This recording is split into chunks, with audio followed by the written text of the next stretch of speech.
Hey guys, how's it going?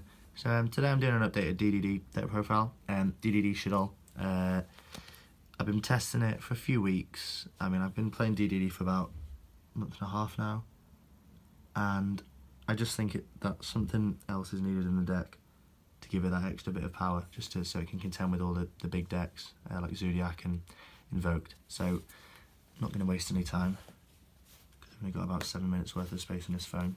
So there we go.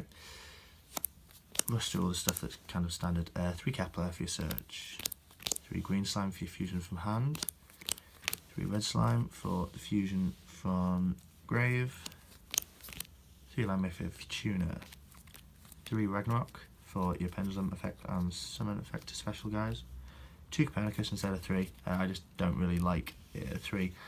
I think there's better cards you can normal summon, and I think I'd rather have a Foolish Bell in here than a third Copernicus, considering I'm really struggling with space with the Shaddoll engine in here, which we'll get to.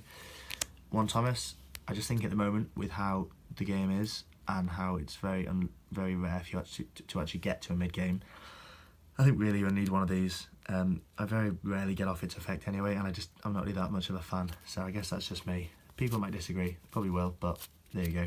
I think it's in there for the numbers, and that's really it. I don't really like it that much. 2 Max C, standard.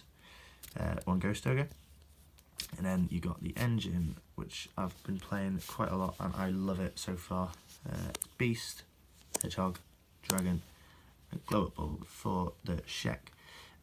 Basically, obviously you guys should know, Dragon pops a spell or trap if it's sent to graveyard, Hedgehog searches a Shaddoll, and Beast lets you draw a card if that's a sent to graveyard effect. And Glow Up Bulb, everybody knows what that does.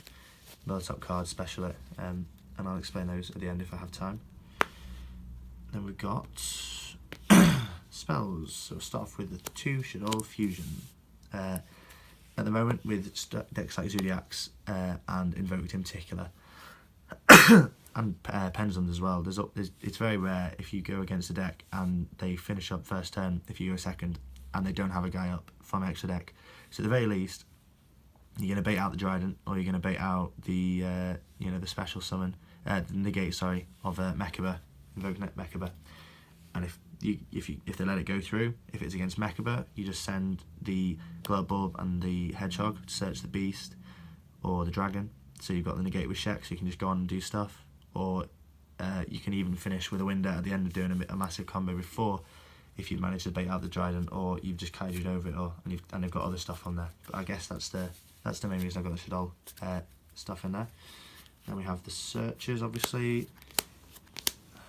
3 Dark Contracts, 1 Miracle, obviously the Swamp King.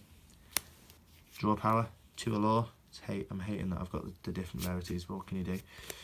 2 Desires, 2 is perfect, 3 is too much in my opinion, and everybody else is, so I hear. The 1 Alice 1-for-1 Raigeki Foolish Burial, again in there instead of the third Copernicus, because I just think it's kind of needed, but it is what it is. Raigeki is needed for the with how good field wipes are against Zodiacs. Finally, we've got the traps: 1 Vanities, 2 of Full Force, and Contract with the Witch. Your Raigeki break, and that's just amazing against Metal Foe, Zodiac, stuff like that. Right, so that's the traps. Then we have the extra deck. So, start with the fusions.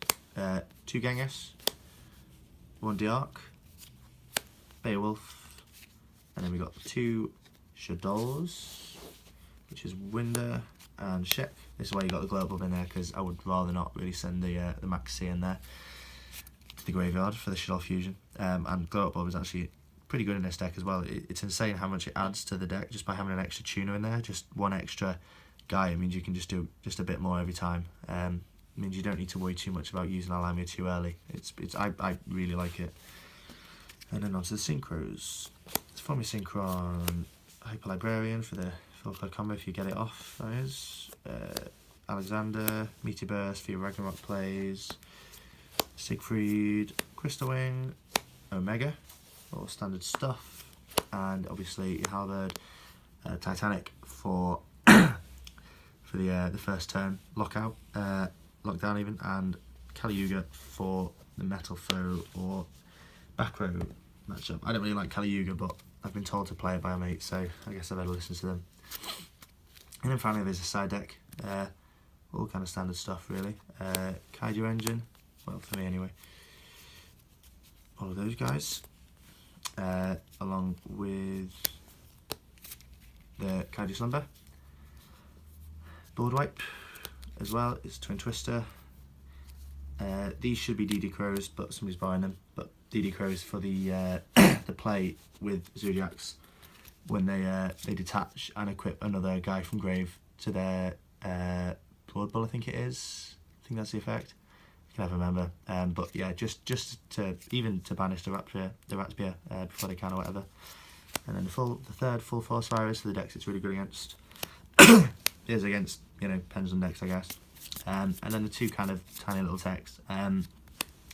Dark Concept with errors is mainly for if I go against you know, stun or chain burn or anything like that, because I do not want to lose to a petty deck like that. And Starlight Road because there's way too much board wipes out there in the moment, and I don't really want to lose to a Kaiju Slumber, which has happened way too many times. If I can find a space for the Stardust, I will, but there it is. And yeah, that's pretty much it, guys. So I'd appreciate any opinions whatsoever, really. Let me know in the comments, subscribe. I'm trying to keep up with the videos, but, you know, see what I can do. Alright, peace, guys. Cheers.